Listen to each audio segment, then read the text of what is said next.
Black holes कहकशाओं के मरकज में क्यों होते हैं? सलाम दोस्तों, क्या आपने कभी सोचा है कि कायनात के सबसे बड़े राजों में से एक क्या है? तसव्वुर करो, आप रात के आसमान की तरफ देख रहे हैं और वहां दूर दूर तक फैली हुई कहकशाएं चमक रही हैं। लेकिन इनके बीच में एक ऐसी तारीक चीज छुपी हुई है जो रोशनी तक को निगल जाती है। जी हाँ, ब्लैक होल। और सबसे हैरानकुन बात ये कि तकरीबन हर कहकशां के मरकज में एक बहुत बड़ा ब्लैक होल मौजूद है। क्यों? आज की इस वीडियो में हम बताएंगे कि ब्लैक होल्स कहकशाओं के मरकज में क्यों होते हैं। चलो शुरू करते हैं। दोस्तों, पहले तो आइए बात करते हैं कि ब्लैक होल क्या चीज़ है। तसव्वुर करो, आप एक बहुत बड़े सितारे के बारे में सोच रहे हैं जो अपनी जिंदगी के इख्तिताम पर पहुंचकर सुकड़ता चला जाता है, सुकड़ता है, यहाँ तक कि इसकी कशिश शकल इतनी ताकतवर हो जाती है कि रोशनी भी इससे भाग नहीं सकती। ये है ब्लैक होल, यानी एक ऐसी जगह जहाँ मादा इतना घना होता है कि वक्त और फजा भी झुक जाते हैं। आसान मिसाल से समझो, जैसे एक बहुत बड़ा वैक्यूम क्लीनर जो आसपास की हर चीज को खींच लेता है, लेकिन ये सितारों से बनता है। हमारी कहकशां में भी एक है जिसे सेजिटेरियस ए स्टार कहते हैं, और ये अरबों सितारों की तरह भारी है। अब सोचो, अगर ये इतना ताकतवर है तो ये क्यों कहकशाओं के मरकज में बैठा है? क्या ये इत्तफाक है या कोई बड़ा राज? अब आइए कहकशाओं की बात करते हैं। दोस्तों, कहकशाएं कायनात की बड़ी बड़ी जगह हैं, जैसे सितारों के शहर। हमारी मिल्की वे कहकशां में अरबों सितारे हैं, सियारे हैं, गैस और धूल है। ये सब एक बड़े डिस्क की शक्ल में घूम रहे होते हैं, जैसे एक बड़ी प्लेट जो घूम रही हो। लेकिन इनके मरकज में क्या है? एक बहुत बड़ा ब्लैक होल। साइंसदानों ने दूरबीनों से देखा है कि सितारे मरकज के गिर्द इतनी तेजी से घूम रहे हैं कि वहां कुछ बहुत भारी चीज होनी चाहिए। मिसाल के तौर पर हमारी कहकशां के मरकज में सेजिटेरियस ए स्टार है, जो 40 लाख सूरजों जितना भारी है। और ये सिर्फ हमारी ही नहीं, तकरीबन हर बड़ी कहकशां में ऐसा ही है। अब सवाल ये है कि ये ब्लैक होल्स वहां कैसे पहुंचे? क्या वहां पैदा हुए या कहीं आए? दोस्तों, अब असल कहानी शुरू होती है कि ब्लैक होल्स कहकशाओं के मरकज में क्यों होते हैं। कायनात की शुरुआत से बात करते हैं। कायनात जब बनी तो गैस के बड़े बादल थे। ये बादल सुकड़ते चले गए और सितारे बने। लेकिन कुछ जगहों पर ये गैस इतनी घनी थी कि बराह रास्त एक बड़ा ब्लैक होल बन गया, जैसे एक बड़ी पार्टी में जहां सब लोग मरकज में जमा हो जाते हैं।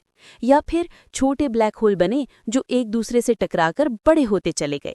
कशिश शकल की वजह से भारी चीजें मरकज की तरफ खिंचती चली जाती हैं। ये एक कुदरती अमल है, जैसे पानी का बहाव जो नीचे की तरफ जाता है। साइंसदान कहते हैं कि ये ब्लैक होल और कहकशाएं एक साथ बढ़ती हैं, जैसे दो दोस्त जो एक दूसरे की मदद करते हैं। अब सोचो, अगर ये ना होते तो क्या होता? क्या सितारे बनते? ये सोचने वाली बात है। अब देखो, ये ब्लैक होल सिर्फ बैठे नहीं रहते, ये कहकशाओं को कंट्रोल करते हैं। जब ये गैस और सितारे निगलते हैं तो बहुत ज्यादा तवानाई निकलती है, जैसे एक बड़ा धमाका। ये तवानाई आसपास की गैस को दूर धकेल देती है, जिससे नए सितारे बनने बंद हो जाते हैं। इसलिए कहकशाएं बढ़ती हैं, लेकिन हद से नहीं गुजरती। आसान मिसाल, जैसे एक बागबान जो पौधों को काटता है ताकि बाग खूबसूरत रहे। हमारी कहकशां में भी सेजिटेरियस ए स्टार कभी कभार फाल होता है और रोशनी के झमाके छोड़ता है। ये सब अल्लाह की तख्लीक का हिस्सा है जो कायनात को तवाज़न में रखती है। अब सवाल ये है कि क्या ये ब्लैक होल हमेशा ऐसे रहेंगे या कायनात का मुस्तकबिल इनसे जुड़ा है? दोस्तों, अब एक दिलचस्प हिस्सा, क्या तमाम कहकशाओं में ब्लैक होल होते हैं? साइंसदानों का ख्याल है कि हाँ, लेकिन कुछ छोटी गैलेक्सीज में वो छोटे होते हैं।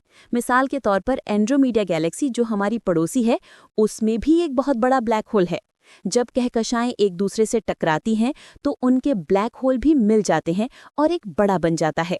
ये एक बड़ी कहानी है, जैसे दो बादशाहों की सल्तनतें जो मुत्तहिद हो जाती हैं। ये अमल अरबों साल लेता है और इससे नई कहकशाएं बनती हैं। अब सोचो, हमारी मिल्की वे और एंड्रोमीडा एक दिन टकराएंगी तो क्या होगा? ये तसव्वुर भी दिलचस्प है ना? आगे का हिस्सा तुम्हें हैरान कर देगा। अब आते हैं क्लाइमेक्स की तरफ। दोस्तों, तसव्वुर करो, ये सुपर मैसिव ब्लैक होल ना सिर्फ कहकशाओं के मरकज में है, बल्कि ये कायनात की तारीख का कलीदी हिस्सा है। इब्तदाई कायनात में ये ब्लैक होल क्वेज़ार्स बनाते थे, जो इतनी रोशनी थी कि अरबों लाइट साल दूर से नजर आती थीं। ये अल्लाह की कुदरत का मज़हर है कि ऐसी छोटी चीज़ पूरी कहकशां को संभालती है। और सबसे दिमाग हिला देने वाली बात ये کہ یہ بلیک ہول ایک دن پوری کائنات کو تبدیل کر سکتے ہیں۔